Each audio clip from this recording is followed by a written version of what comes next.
não tem nenhum defeito? Qual de nós não tem uma virtude? Precisamos só achar um jeito de suavizar o lado rude. Vamos ajudar-nos mutuamente e somar as nossas qualidades para fazer um mundo diferente e tirar a força da maldade. Um dia todos nós seremos anjos. Vamos trabalhar e acreditar que no futuro nós seremos anjos.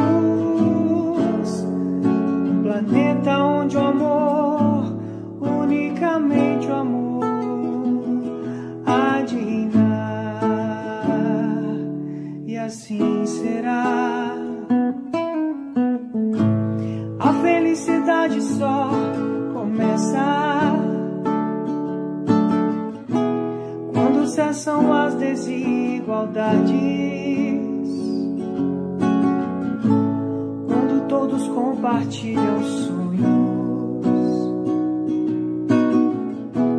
e não usam mal a liberdade. O mestre falou: sede perfeitos, e nos ensinou esta lição, que somente o amor será eterno. Nele está a nossa salvação. Um dia todos nós seremos anjos. Vamos trabalhar e acreditar que no futuro nós seremos anjos, no planeta onde o amor, unicamente o amor, há de reinar. Um dia todos nós seremos anjos. Vamos trabalhar e acreditar que no futuro nós seremos anjos, no planeta onde o amor, unicamente o amor, há de reinar, e assim será.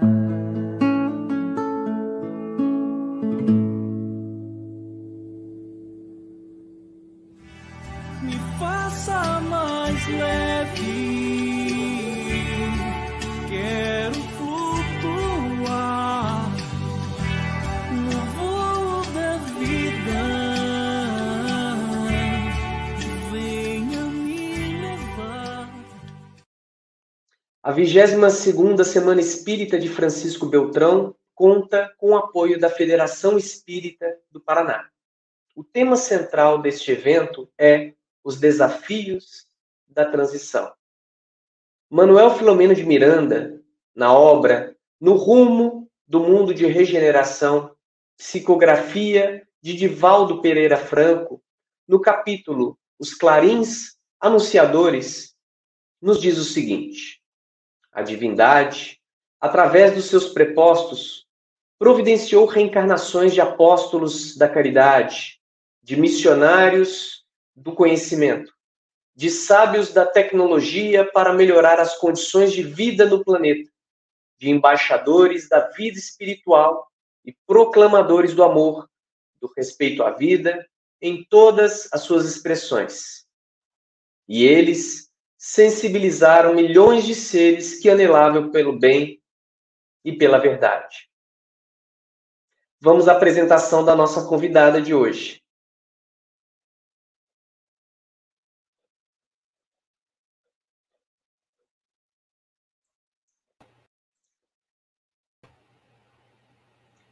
Eulália Bueno, trabalhadora espírita desde 1971, fundadora do Lar Espírita Caminho do Cristo em Santos, estado de São Paulo, em 1994, onde segue à frente do Departamento de Doutrina e Mediunidade, palestrante e escritor espírita com 9 obras publicadas. Lembramos a todos que ao final dessa palestra nós teremos um espaço para perguntas e respostas da nossa irmã Eulália. Portanto, prepare as suas perguntas e deixe registrado nos chats dos nossos canais do YouTube. Passamos então a palavra à nossa querida Eulália, desejando boas inspirações e um ótimo trabalho. Muito obrigada, Frederico. Através de você, eu cumprimento todos os trabalhadores espíritas de Francisco Beltrão, pelo esforço que foi provado agora aqui, ao vivo, e que serve como estímulo para todas as pessoas que, diante de uma pequena dificuldade, principalmente a de reconhecer que estamos em dificuldade, perdemos grandes oportunidades. Então, eu estou aqui acompanhando os bastidores e a união, o carinho, o apoio mútuo já nos faz iniciar este momento com o coração em festa. E eu gostaria imensamente de contaminar cada um que nos ouve aqui por estes meios virtuais, dessa festa, desse carinho, dessa vontade de continuar.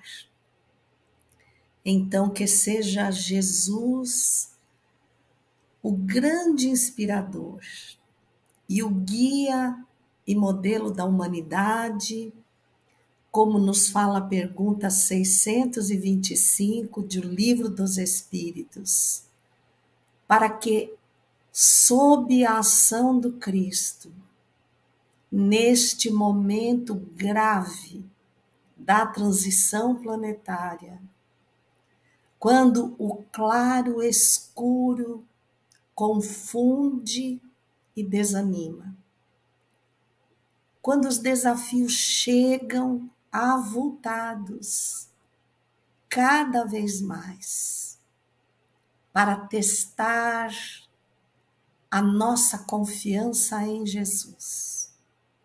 Porque somente aqueles que confiam, somente aqueles que têm certeza, vão dar continuidade à estrada.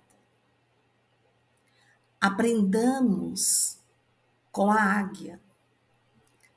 Uma águia vive, em média, 70 anos. Mas lá por volta dos 35 anos, ela já está diante de uma condição que lhe impõe um momento renovador. O bico envelhecido curva-se de tal forma que ela não mais consegue capturar a presa que a alimenta. As suas garras, as unhas, de igual forma como o bico, a impedem de apoio seguro em muitos terrenos por onde ela precisa passar. E as suas penas, antes comparadas à plumagem leve, que permite alçar voo a grandes altitudes, transformou-se em algo tão pesado e desequilibrante que ela não mais voa alto, como lhe é indispensável. E é nesse momento que essa ave, num estágio evolutivo, na categoria animal, onde reina em absoluto o instinto, ela obedece. Reúne todas as forças do último momento. Alça o voo mais alto que já conseguiu. Pousa numa escarpa montanhosa, à beira de um profundo abismo, porque vai ficar por aproximadamente 6 meses totalmente indefesa. Então, a sua sabedoria instintiva, porque não provém da inteligência, a faz recorrer a todos esses recursos. E quando se abriga, começa o processo regenerativo. Primeiramente, ela arranca todas as suas garras. Posteriormente, arranca todas as suas penas. E por fim, ela bate constantemente o bico contra a escarpa rochosa, até que ele caia. Imagine uma águia nessa circunstância. Não pode se defender, nem consegue se alimentar o suficiente para garantir a sobrevida. Aguarda 6 meses. As garras se refazem, as penas nascem como as plumas suaves e leves dos seus primeiros tempos, e o bico se desenvolve, forte e certeiro. E ao fim de tudo isso, ela dá um grito que vara, que ecoa pelo grande cânion e alça o voo da vitória, o voo do recomeço, para viver outro tanto e até um pouco mais. Jesus, o divino amigo, aquele que alçou o voo da perfeição, que permanece entre os Cristos, esses espíritos alçados ao mais alto grau da ordem de pureza, numa comunhão indescritível com o Pai, de onde recebem ou de quem recebem o hálito mental, a matéria mental de Deus, do qual se origina o fluido cósmico universal, que eles utilizam para a criação de sóis e estrelas, planetas e sistemas solares, galáxias, cada coisa que povoa a Terra, que nos imprime aos sentidos uma beleza extraordinária, que nos serve para recordar a perfeição desse espírito infalível. E Kardec toma muito cuidado quando coloca a palavra infalível na Revista Espírita de fevereiro de 1868, em 2 matérias excepcionais, os Messias do Espiritismo e, acima de tudo, espíritos marcados, para falar quem é Jesus. E muitos têm nos perguntado, não bastaria ser o Messias? Aquele que porta o dom da revelação, aquele que aponta o caminho? Por que os Messias do Espiritismo? Porque Kardec, na sua grandeza lúcida, na sua inteligência incomparável, após a compilação dos ensinamentos dos Espíritos, que se expressam em O Livro dos Espíritos, a partir de então qualquer obra que venha através da sua experiência, dos seus questionamentos, do filtro da sua lucidez, acrescenta na sequência, segundo o Espiritismo.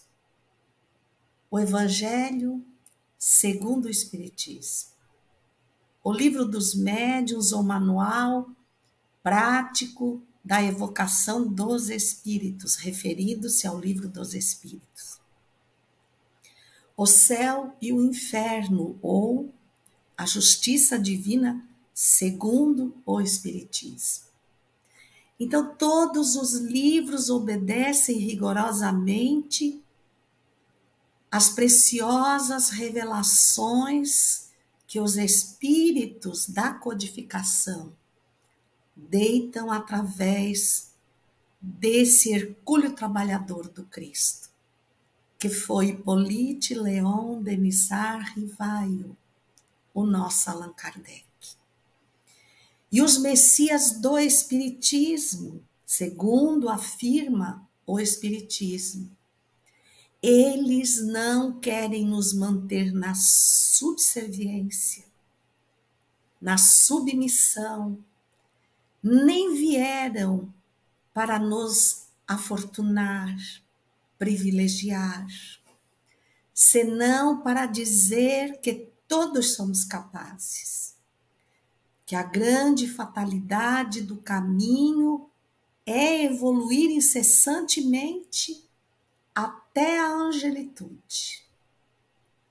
Os Messias do Espiritismo são esses que nos clareiam os horizontes falando das leis divinas ou naturais, da lei de ação e reação, de causas e consequências. Então, obviamente também nos dizem, e isso está muito claro em A Gênese, no seu capítulo 18, que nos fala dos tempos são chegados, a nova geração. Também está colocado em Obras Póstumas, na sua segunda parte, intitulada Minha Iniciação no Espiritismo, no item Regeneração da Humanidade. De onde nós tiraremos, de ambas as obras, alguns pequenos trechos para ressaltar o projeto do Cristo rumo à regeneração. Se há um projeto, e há, ele está sob a responsabilidade de um espírito infalível, vírgula, mesmo na reencarnação. O que quer dizer que há espíritos que atingem uma certa infalibilidade, mas que no transcorrer da reencarnação, dada a rudeza do nosso implemento biológico, tal qual Alcione do livro Renúncia, é orientada por seu benfeitor Antênio quanto à sua decisão de retornar à Terra, sendo que ela já havia alcançado um patamar de se vergar sobre os projetos que envolviam a humanidade. Mas ela pede para participar dos projetos que envolviam a evolução de um grupo familiar, de espíritos que ela amava profundamente. E ele lhe diz: pode, sob a ação do local em que reencarnes, das paixões que despontam, dos hormônios naturais ao corpo, te equivocares, porque a infalibilidade para ser alcançada a nível de espíritos como Jesus representa uma caminhada impensável.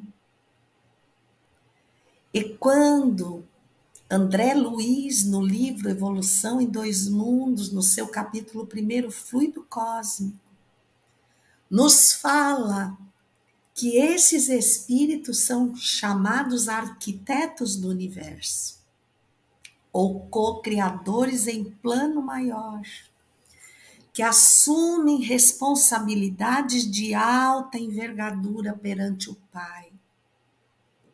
Quando vemos João expressar em seu evangelho, nos capítulos 8 e 10, quando Jesus afirma: eu e o Pai somos um, comunhão indescritível com o Pai. Tudo que ele expressa é a vontade fiel ao Pai. Antes que os céus e a terra existissem, antes que Abraão existisse, eu sou.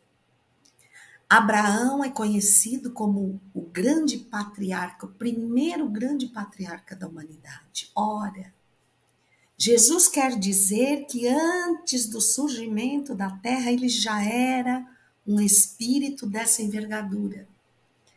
Se são co-criadores do universo, arquitetos do universo, fica muito claro que o planejamento, o projeto do Cristo não foi pego no meio do caminho. A terra se materializou.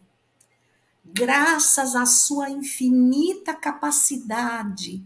E óbvio, um espírito desse teor nada cria que não tenha um objetivo, que não seja de aproveitamento evolutivo.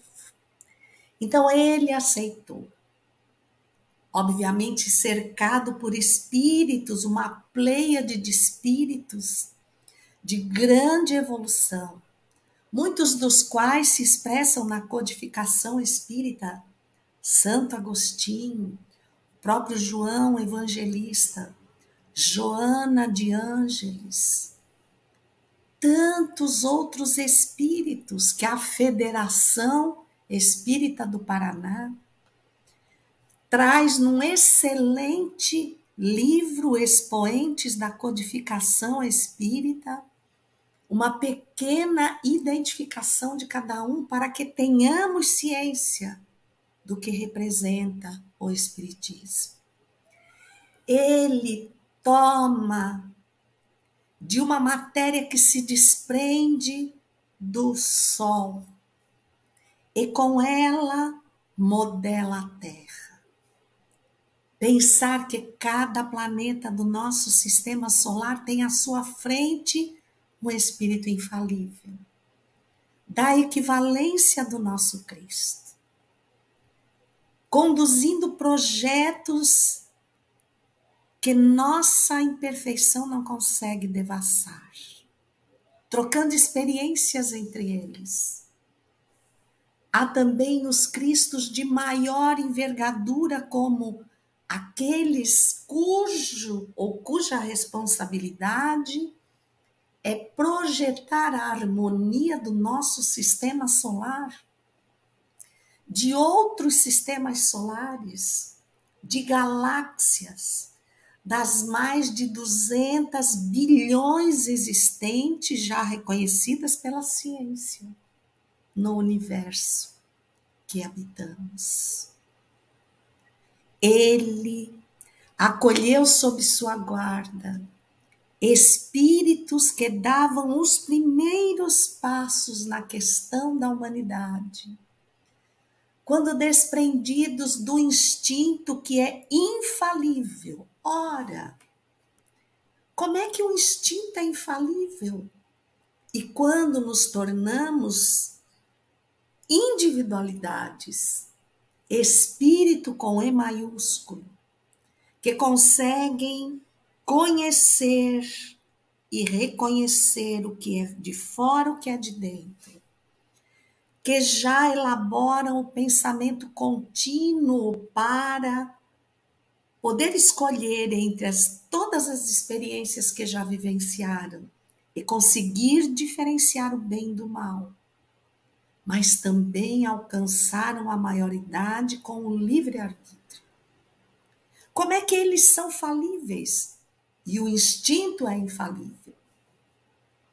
Porque o instinto é manejado sob a guarda de espíritos de autoescola que orquestram as experiências do princípio inteligente nas fases que antecipam a humanidade, que são, por sua vez, correspondentes diretos do Cristo, o que torna o instinto infalível, para que possamos trazer gravado na matéria que já administramos os sinais dessas experiências, revestindo a nossa genética.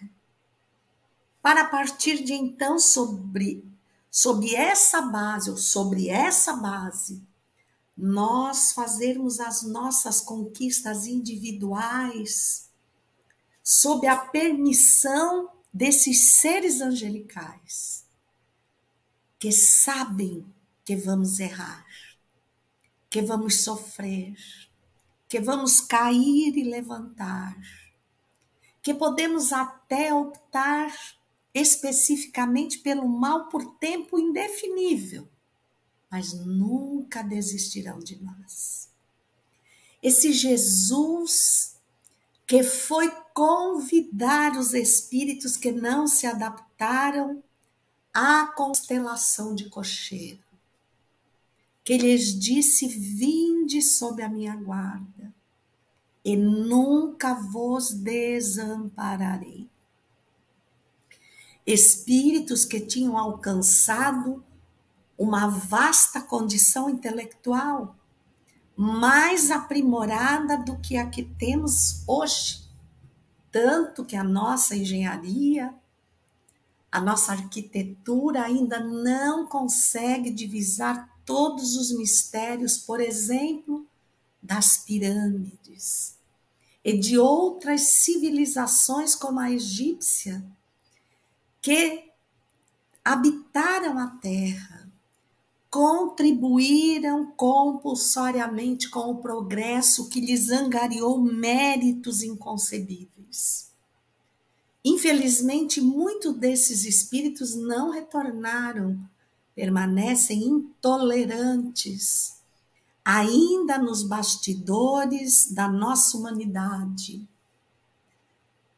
confrontando Jesus, porque quando aqui chegaram, intelectualmente desenvolvidos e moralmente acanhados, pobres, dominados pela grande chaga que é o egoísmo, que está na pergunta 913 do Livro dos Espíritos, quiseram imediatamente dominar quando foram convidados a contribuir e aprender com a simplicidade daqueles espíritos primitivos que eles aqui encontraram. A ânsia de dominar, a ânsia do egoísmo insano que nos leva a altos sofrimentos. Porque ao contrário da águia que instintivamente busca um refúgio, sabe que tem que passar por um processo de renovação, que nesse processo de renovação ela vai ficar frágil, e não é exatamente o momento que estamos passando agora, tão frágeis, porque convidados à renovação, nós chegamos ao extremo de confundir o bem com o mal.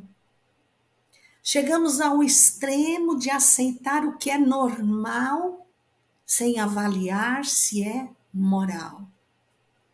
Chegamos ao extremo de colocar em xeque os exemplos do Cristo frente aos exemplos de alguém que, dominado pela intelectualidade, encontra uma facilidade incrível de arquitetar planos que nos tragam benefícios imediatistas, que é uma das inclinações péssimas.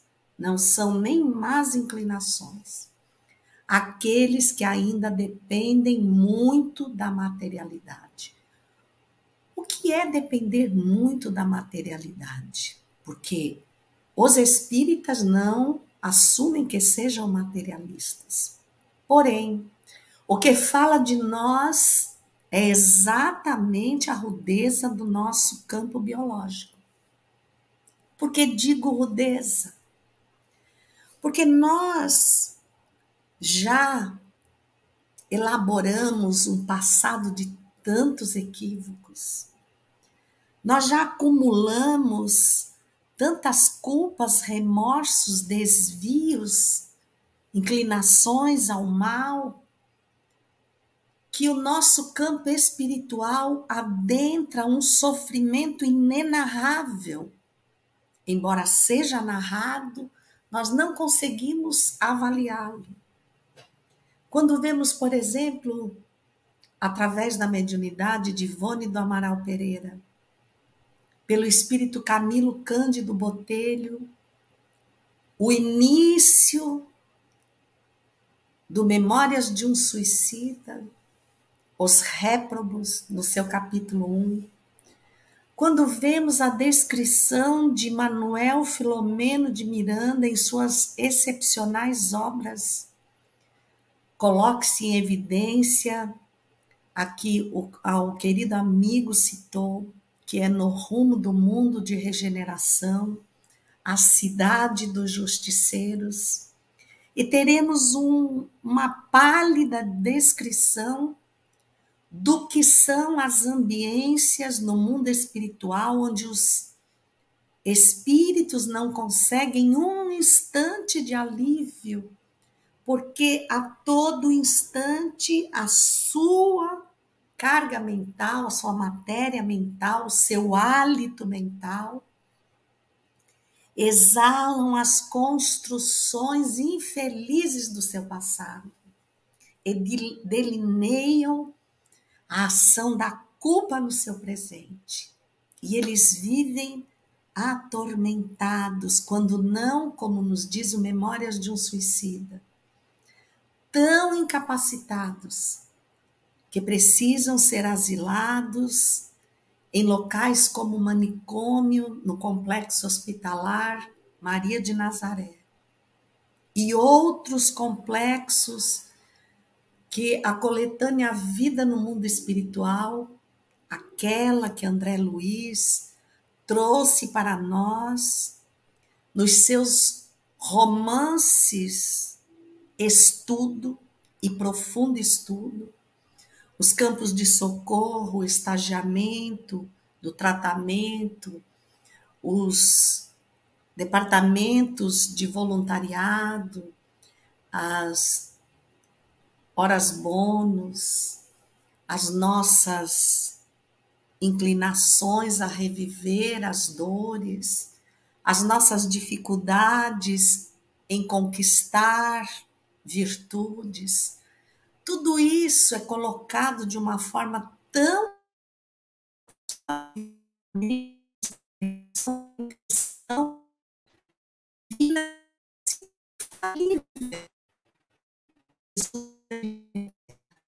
então, nosso corpo biológico tem que ser mais isso que nós deveríamos, porque senão ele seria totalmente modificado, momento de raiva, e eis-nos transtornados.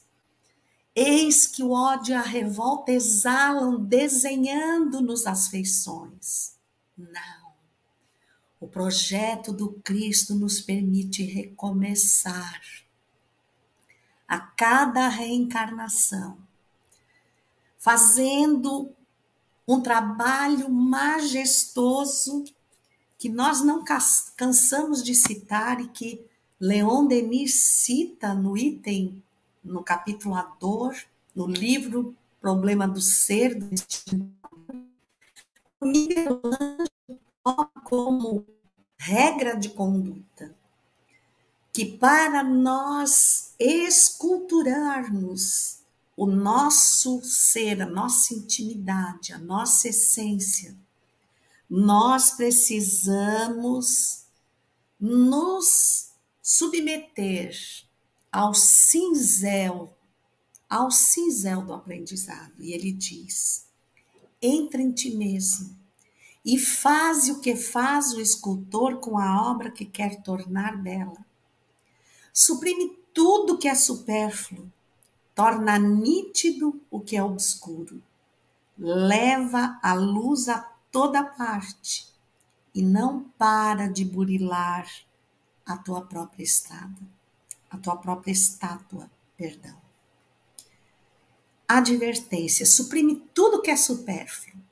Precisamos aprender essa conquista na carne, porque tudo que o mundo nos oferece é matéria densa, tem prazo de vencimento, vai morrer, vai desvalorizar, vai ser superado. E nós precisamos aprender isso. Precisamos gravar, como está na pergunta 921 do Livro dos Espíritos, que a Terra é uma rude estalagem por onde, vez por outra, nós precisamos pernoitar, mas nós não somos da Terra. A Terra é a habitação que Jesus modelou para amenizar as nossas provas e expiações. Por isso, todos os dias, lá fora, as árvores balouçam, as flores nascem, perfumam, os frutos amadurecem, os lagos enriquecem, o rio corre, o mar infinito alimenta, e nós estamos cada dia melhor. Nada em a natureza desiste depois do inverno. A natureza engalana-se de luz para recomeçar. E nós, depois do desafio, ante a adversidade, ante a dor, exatamente porque não conseguimos reconhecer quem é Jesus, a grandeza dos seus projetos, e que este é o exato momento de seguirmos o instinto da águia e a regra de conduta de Miguel Ângelo. Ele diz: entra em ti mesmo.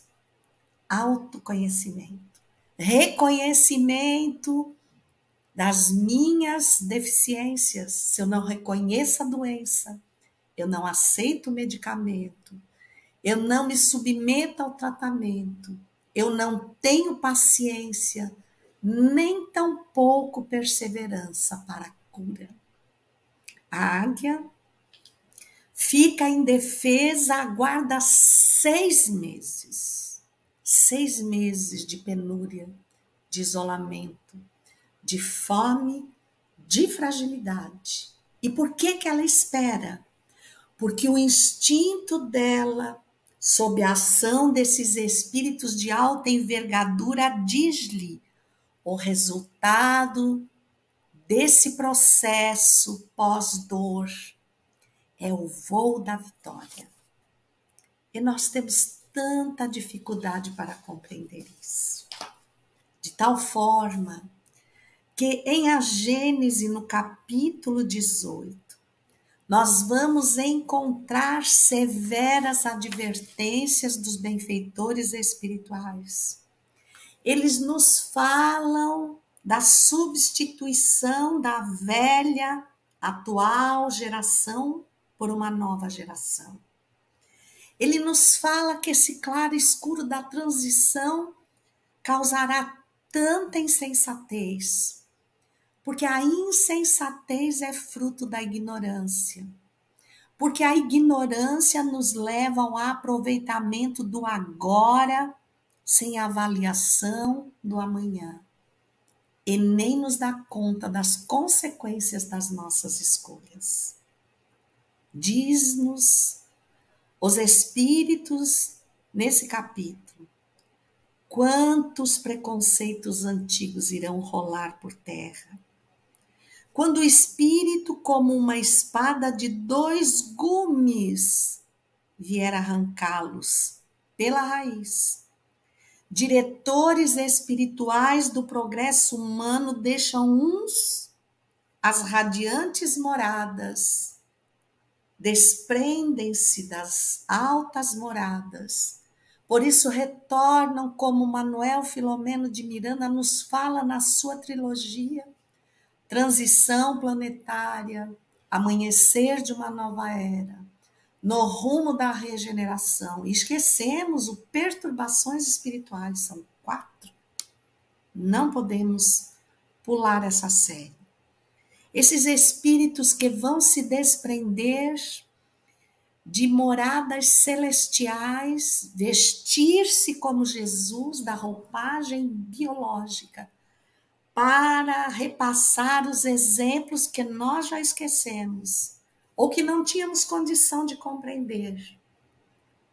Mas os espíritas só podem alegar isso se forem meros frequentadores, sem conhecer o edifício do Espiritismo.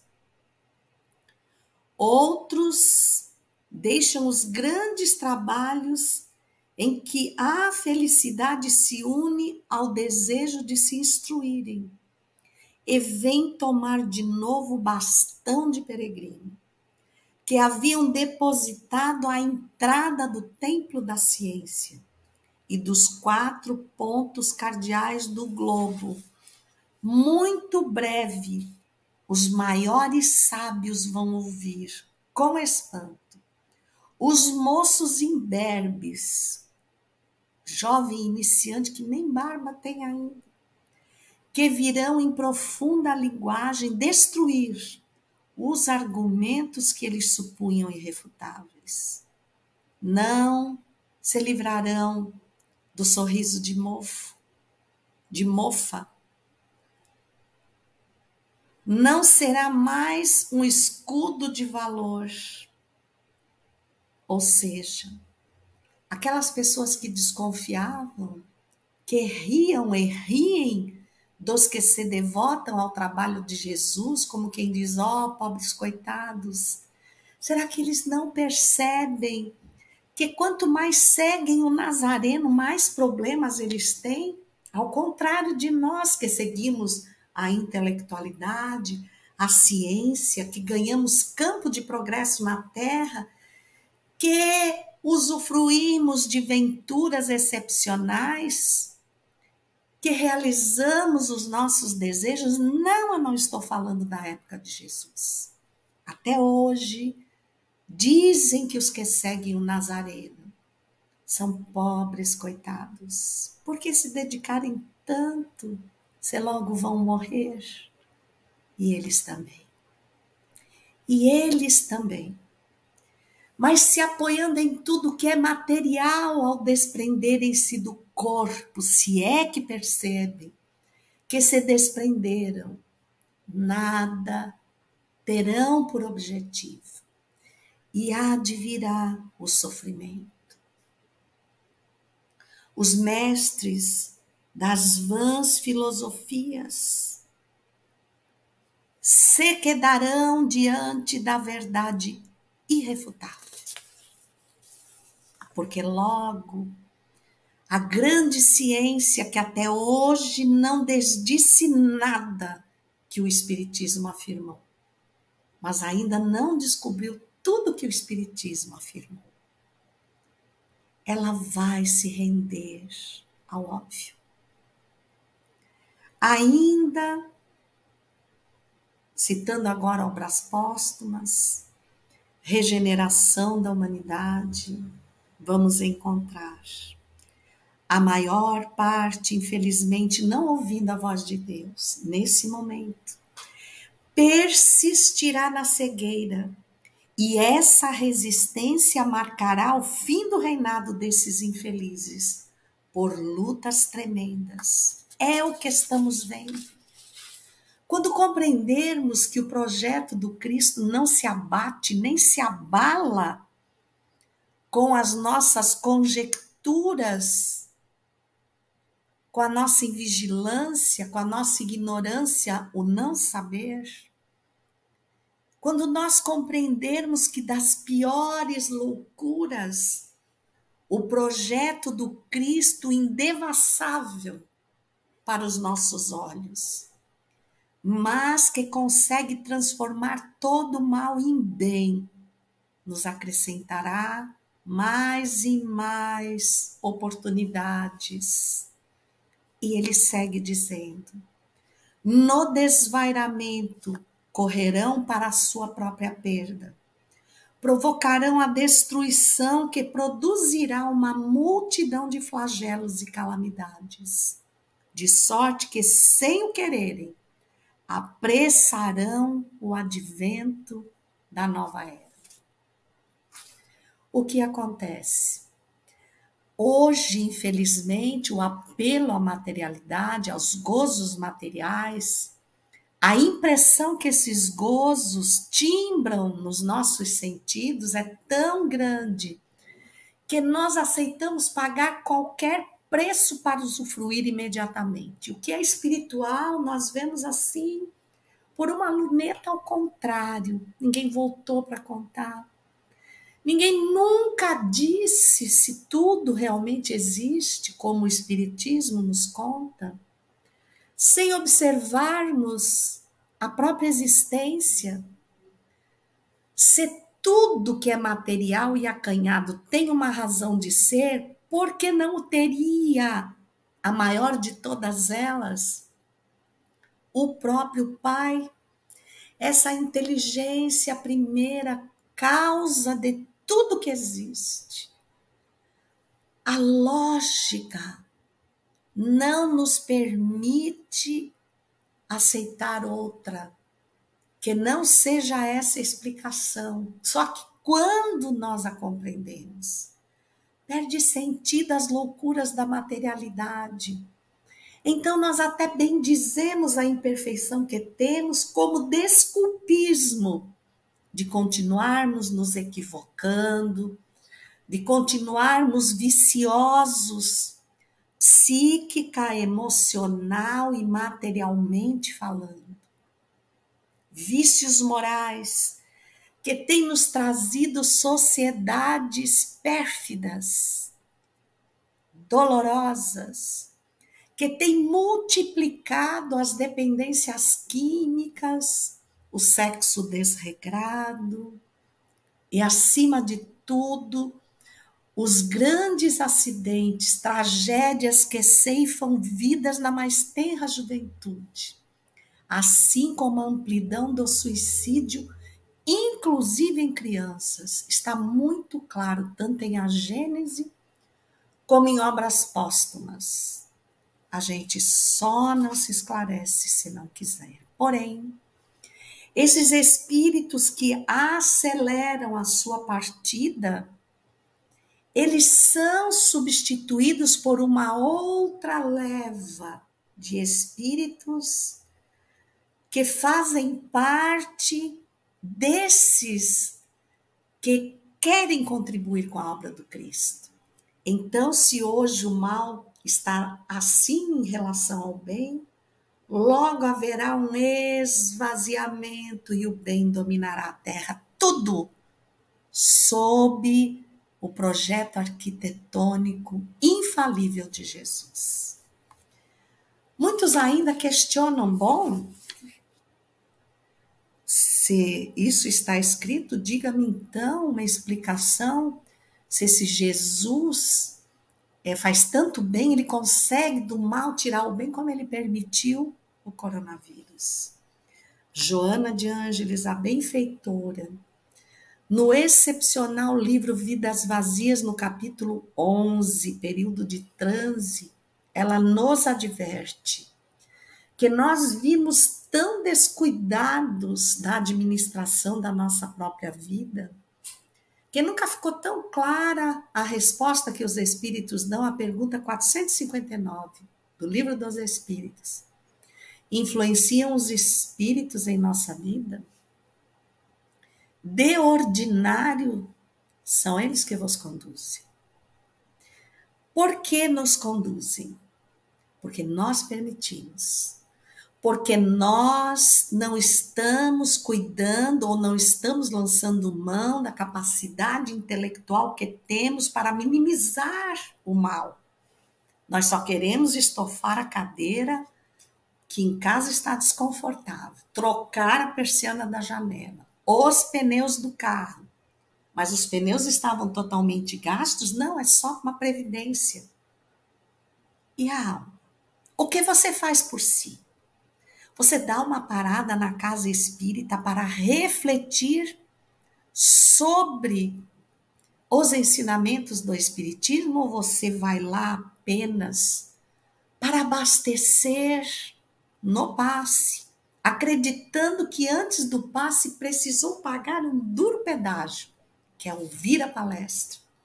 Aquele lenga-lenga que sempre diz a mesma coisa, porque você não está interessado em se modificar. Você está interessado em ser beneficiado por aqueles messias que povoam o nosso campo de crenças. Aqueles que, quando você estiver à beira do abismo, venham resgatar, sem te responsabilizar. Mas agora nós crescemos. Agora nós alcançamos a maioridade. Então temos que ter responsabilidade pelas nossas atitudes. E quando não der certo, dizer: a culpa é minha. Não é castigo do Cristo, nem de Deus, porque um espírito infalível é aquele que pega o pior mal, aplica o seu projeto e o transforma num caminho de bem. Então, quem é de nós que há 2 anos atrás não estava sentindo uma ambiência psíquica pesada, densa, uma grande inclinação à impaciência? Tantas pessoas sem o mínimo proceder de educação, de gentileza. Aí veio a Covid e nos mandou para onde mesmo? Para o lugar que menos habitávamos, a nossa casa.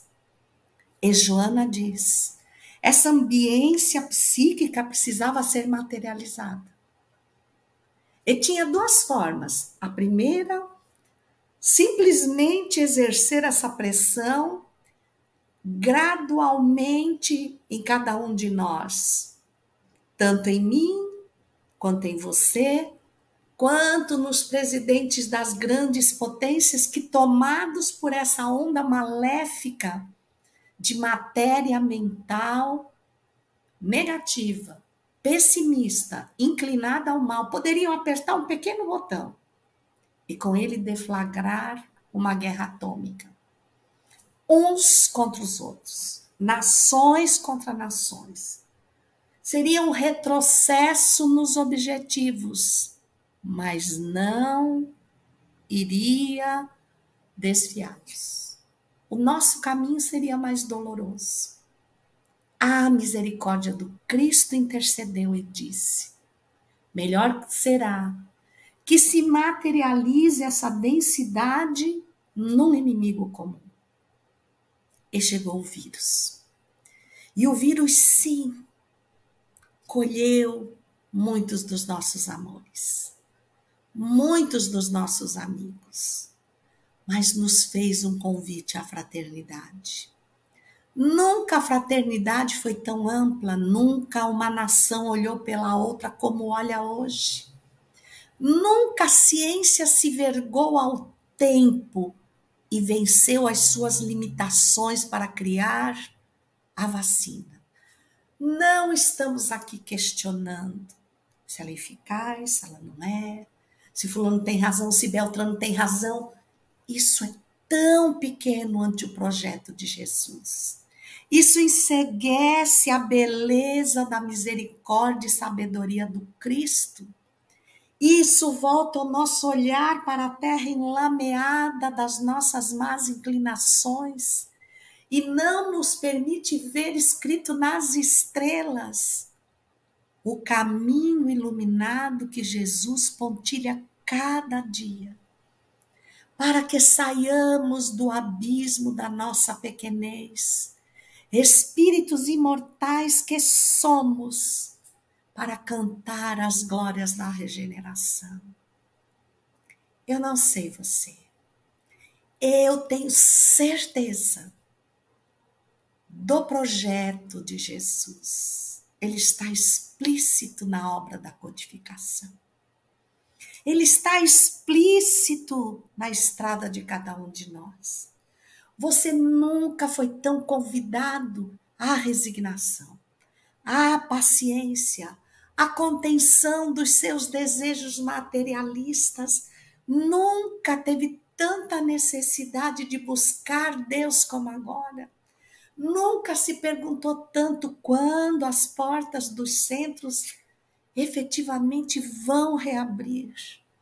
Ah, nós estamos sentindo saudades de Jesus, como dizia Chico Xavier. Então, aqueles que realmente estão convencidos de quem é Jesus, vão seguir frente a todos os desafios como os cristãos das prisões de Esquilino. E ser atirados às arenas das feras, cantarão o amor do Cristo. E um dia, numa grande confraternização, onde os cristos de outras galáxias, sistemas, planetas, comparecerem para parabenizarem o nosso Jesus e a humanidade pela conquista da nova era. Ao nosso lado, na arquibancada das estrelas, irmãos de toda parte se assentarão. E muitos se quedarão pensando como a terra caindo num abismo escuro, onde aparentemente não havia solução, quando o mal já comemorava as hostes, cujas fileiras eram engrossadas com os desatentos, com os desanimados, com os desesperançados, quando eles viam que o exército do Cristo era tão pequeno, como tão poucos venceram? Será que essa história é verídica? E você, tomado pelas lágrimas de emoção ante o relato e a dúvida do irmão, dirá a mais pura verdade. Eu fiz parte desse exército. Quando a dor chegou para testar as resistências da minha fé, ela não bruxuleou. Porque o Espiritismo tinha me dito quem verdadeiramente era Jesus, o guia e modelo infalível que conduz a humanidade ao seu destino final, que é a angelitude. Muita paz e a mais profunda gratidão a todos vocês.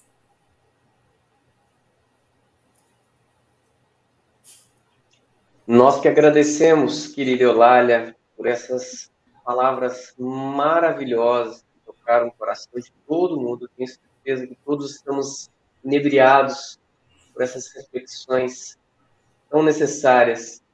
E, particularmente, o que nos marcou ainda mais foi a saudade de Jesus. Com certeza, todos nós sentimos muita saudade de Jesus. Todos nós. Verdade. Nesse momento agora, nós vamos passar então para nosso quadro de perguntas e respostas. E para isso, nós convidamos a nossa presidente da 14ª União Regional Espírita, nossa querida Inor Olivo, para nos conduzir nas perguntas e respostas. Inor, seja bem-vinda. Boa noite a todos que estão conosco. Eulália, querida, muito obrigada. Palavras maravilhosas, realmente nos conduziu a reflexões bem profundas, viu? Obrigada. Então, nós temos aqui várias perguntas, Eulália, mas como nós já estamos um pouco no adiantado da nossa hora, nós vamos eleger aqui as 3 primeiras perguntas que entraram, né? E vamos fazê-las para que você possa responder.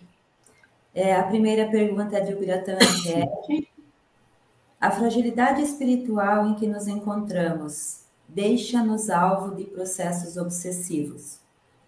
Como vencer esses muros psicológicos do materialismo exacerbado que nos permitimos nos dias atuais?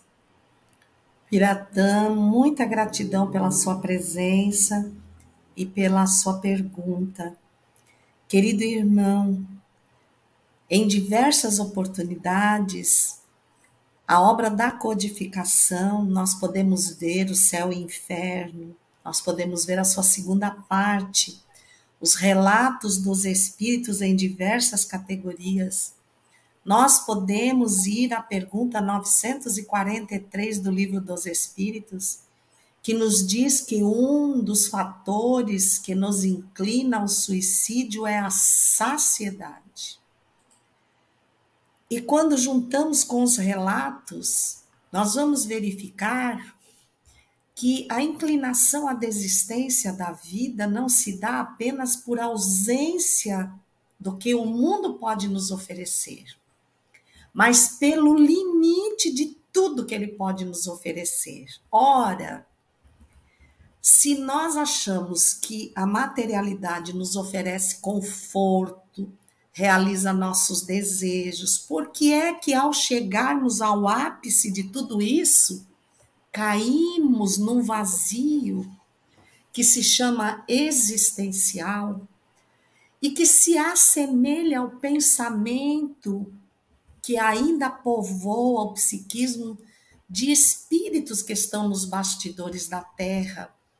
E referimos-nos ao capítulo 18 da Gênese, a mensagem assinada pelo Dr. Berry, quando ele nos fala que a humanidade, composta pelos encarnados e desencarnados, sofre contragolpe de tudo que move uma e outra, ou seja, nós também influenciamos os espíritos desencarnados, não apenas eles nos influenciam.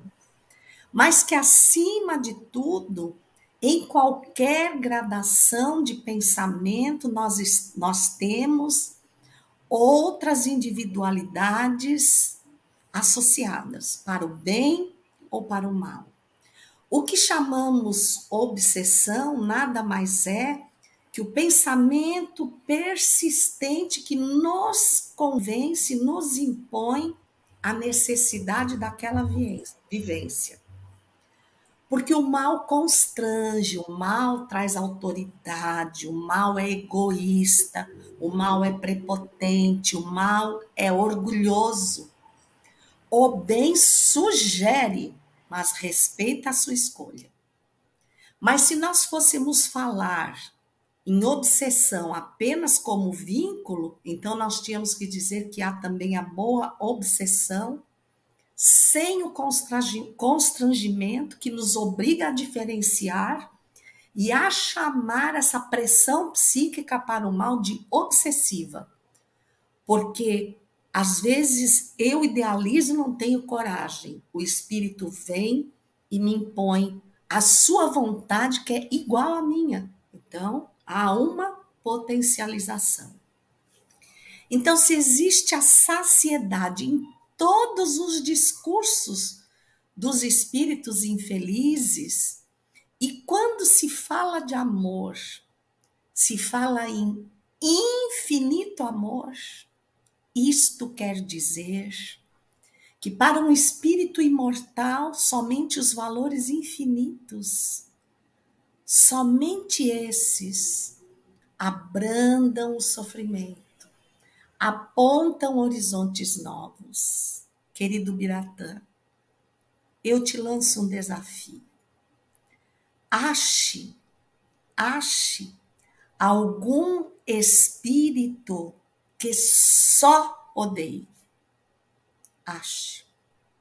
Você vai encontrar nos piores criminosos o amor por alguém ou por alguma coisa.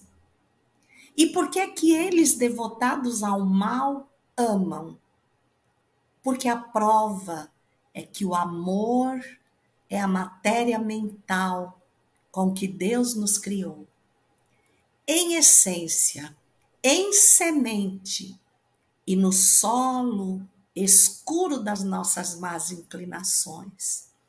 Ele esforça-se por romper a casca, mas nós que somos a terra, precisamos adubá-la de esperanças, porque somente a esperança nos faz compreender, porque há ricos no mundo tão infelizes, e há criaturas que nada têm e que permanecem contentes. Como o próprio Paulo disse, hoje eu já me sinto contente em qualquer situação. O Dr. Barry também diz que nós vamos chegar a um momento em que nada suprirá a nossa angústia, mesmo possuindo tudo. A dor, a angústia permanecerá. Nesse momento, cansados do materialismo, nós buscaremos outra saída e fatalmente encontraremos Jesus. E com Jesus, o caminho evolutivo permanente. Se eu deixei dúvidas, volte a perguntar. Obrigada, Eulália. Tenho certeza que conseguiu sim atender a solicitação do nosso irmão, né? Vamos agora a uma pergunta do Paulo César Conceição. Vivemos um aparente distanciamento do religioso e do intelectual, que reforça o materialismo.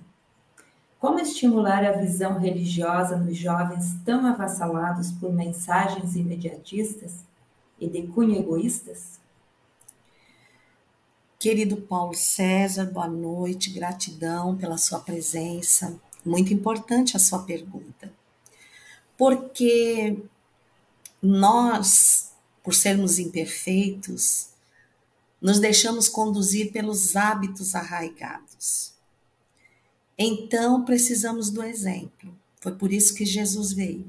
Eu vi aqui alguém nos dizendo que às vezes deixamos Jesus, a Rose Mazito, às vezes deixamos Jesus longe de nós pela perfeição que ele apresenta.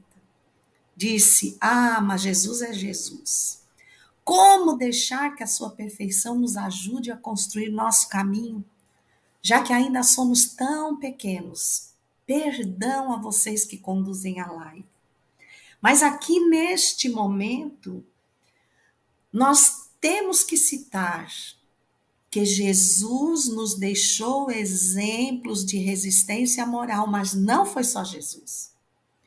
Que a exemplificação dele da terra legou um século, que foi o primeiro século do cristianismo, onde grandes mártires, ainda muitos deles espíritos apoucados de grande evolução, mas que foram convencidos pelo exemplo, foram arrebatados pela experiência, pela vivência dos apóstolos e discípulos de Jesus. O que está faltando para os nossos jovens é o nosso exemplo de comprometimento com Jesus. Permitam-me narrar uma experiência que tive há uns 5 anos atrás, num périplo que fizemos pelo nosso Brasil, numa noite em que realizávamos palestra numa casa espírita, que tinha em seu rol de trabalhadores perto de 1.000 voluntários. E o presidente, tomado de entusiasmo pelo tamanho da obra, porque nós espíritas só nos convencemos se temos muita audiência, muitos frequentadores, se a obra tem reconhecimento de utilidade pública municipal, estadual, federal, e a utilidade ao bem, a fidelidade ao Espiritismo e a Jesus. A gente não tem se preocupado com isso. Então, a distância que está indo entre o que nós aprendemos, o que nós exemplificamos, é tão grande que entre elas existe um abismo moral. E aquele presidente nos disse assim: Dona Eulália, quero que a senhora agora, fim da palestra, vá conosco conhecer as nossas 22 salas de evangelização infantil só de hoje. Da noite de hoje nós fomos. E claro, que ele nos levou à sala onde estava o seu filho único, aliás, de aproximadamente 9, 10 anos. E ele disse: olhe só quantas crianças. E destacou o filho, disse: inclusive meu filho está aqui. Pergunte como ele gosta de vir à evangelização. Mas eu nem precisei perguntar, porque o menino logo se adiantou e disse: eu venho mesmo, tia, porque é o único lugar em que meu pai é bom. Fingindo ou não, meu pai só é bom aqui dentro. O que é que nós estamos levando de exemplo do aprendizado espírita? Nós estamos melhorando para que os nossos jovens vejam progresso na nossa leitura das dificuldades. Eles veem exposto em nossos olhos, em nosso pensamento, a certeza da imortalidade, dos projetos, ou quando eles nos perguntam sobre qualquer desafio da atualidade, nós ficamos mudos, sem resposta, acreditando que o Espiritismo não as tenha, mas ele tem. O que não tem somos nós, a devoção de conhecer o Espiritismo, que frequentamos na superficialidade. Então, os nossos jovens não precisam de artimanhas de fora da casa espírita, como músicas ruidosas, contanto que elas falem de Jesus, as notas musicais trazem vibrações. Se eles tivessem o nosso exemplo, eles não iam querer habitar lugar por mais tempo do que a convivência entre os espíritas, porque eles compreenderiam os desafios do mundo, sem ter que se debruçar sobre todos os tóxicos que lhes amorteçam a consciência para atirá-los ao abismo da imoralidade. Falta nós sermos verdadeiros espíritas, domando com todo o nosso esforço as inclinações ao mal, para nos tornarmos verdadeiros homens de bem. Muito bem, querida Eulália, obrigada. Nós temos aqui mais 3 perguntinhas. Você já começou com a Rose, né? Que você fez uma pequena observação. Na sequência da pergunta dela, ela coloca assim: como deixar que a sua perfeição nos ajude a construir nosso caminho, já que ainda somos tão pequenos? Aí, a nossa querida Elza Pereira Dalla Costa, na sequência, ela faz a pergunta seguinte assim: o Cristo trouxe todos os ensinamentos que nós necessitamos para o progresso. O que ainda falta para a humanidade seguir os seus ensinos? Então, ela vai na mesma linha, né, que a Rose. E nós temos a do Messias... Pode falar, desculpa. Isso. A do Messias, que também, de certa forma, vem na mesma direção.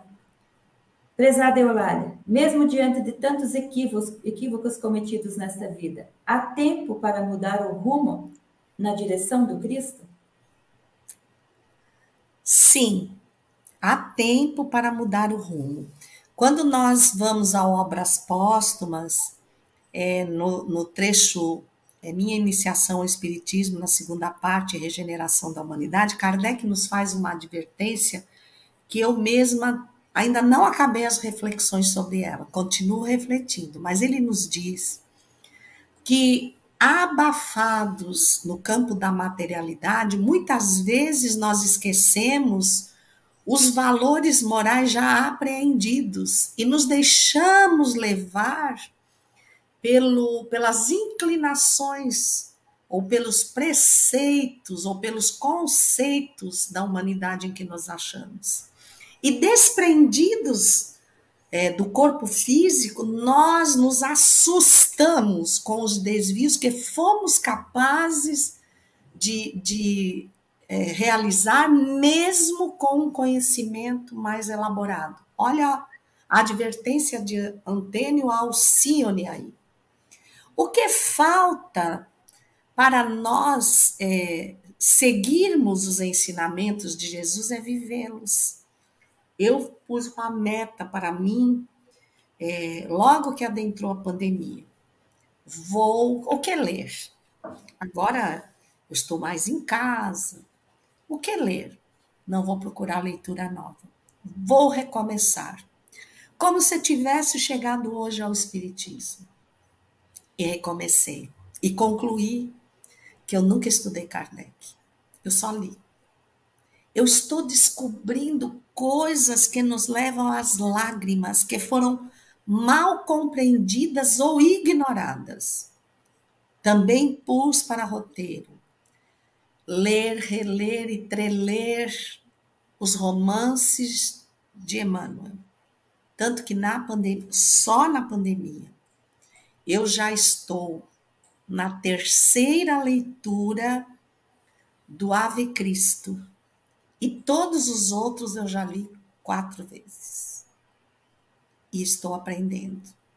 Aprendendo com Lívia, aprendendo com Basílio, aprendendo com cada personagem que nós precisamos viver os ensinamentos do Cristo.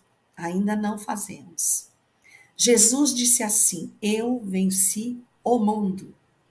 Mas nós queremos vencer no mundo.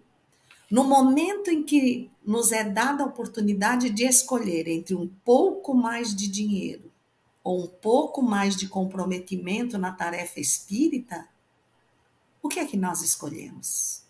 Vencer no mundo ou vencer o mundo? Ah, mas se eu minimizar o sofrimento, a penúria, que tipo de penúria? Porque a nossa penúria espiritual é terrível. É muito pior que a nossa penúria material. A pandemia veio nos dizer o quanto nós podemos viver bem com menos. Mas nós aprendemos essa lição? Então, quando nós vemos Basílio se desfazer de tudo que materialmente ele tinha para poupar a retidão do seu caráter, é lindo. A gente chora, se emociona. Quando nós vemos Alcione em sofrimentos tão impressionantes, nós choramos, nos emocionamos, mas nos perguntamos: e se fosse comigo? Eu teria coragem de fazer essa escolha? Eu conseguiria adaptar os meus desejos a menos dinheiro enquanto abasteço a alma de mais amplitude de conhecimento e vivência? Nossa benfeitora espiritual e de nossa casa espírita, que é Maria do Rosário, nos disse que a pandemia era a grande oportunidade dos espíritos que foram chamados a viver este momento. Porque este é o último capítulo da novela. Vai começar outra. Esta que se encerra, o título é Expiações e Provas. Vai começar a novela chamada Regeneração. Qual é o artista, o personagem que participa da novela e não quer estar no último capítulo, quando há o desfecho que vai marcar para sempre quem a assistiu? Nós estamos nos dando conta disso? Nós estamos prontos para escolher entre ficar com Jesus ou seguir nos valores do mundo? Eu só tenho uma observação fruto das minhas reflexões. Nós continuaremos com Cristo, mas não quer dizer que tenhamos escolhido Jesus. Pode ser que continuemos com Cristo de outro mundo, onde iremos viver as lições que temos tido dificuldade de aprender, mas jamais seremos abandonados. Então, viver, acima de tudo, é escolher ficar com Jesus.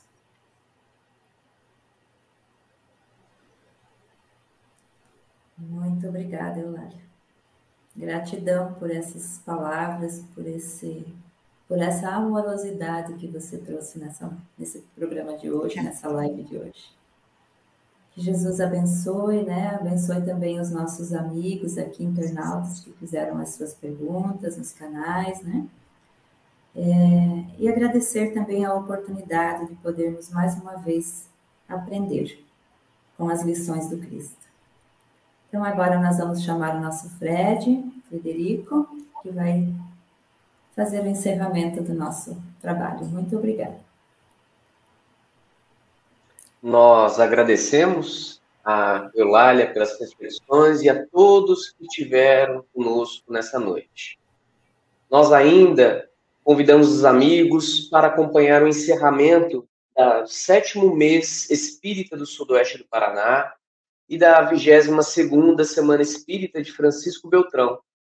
A nossa próxima e última palestra será no dia 28 de outubro, próxima quinta, anota aí na sua agenda, com Jorge Godinho Barreto Neri, o nosso querido presidente da Federação Espírita Brasileira, que falará sobre o tema, a convivência fraterna.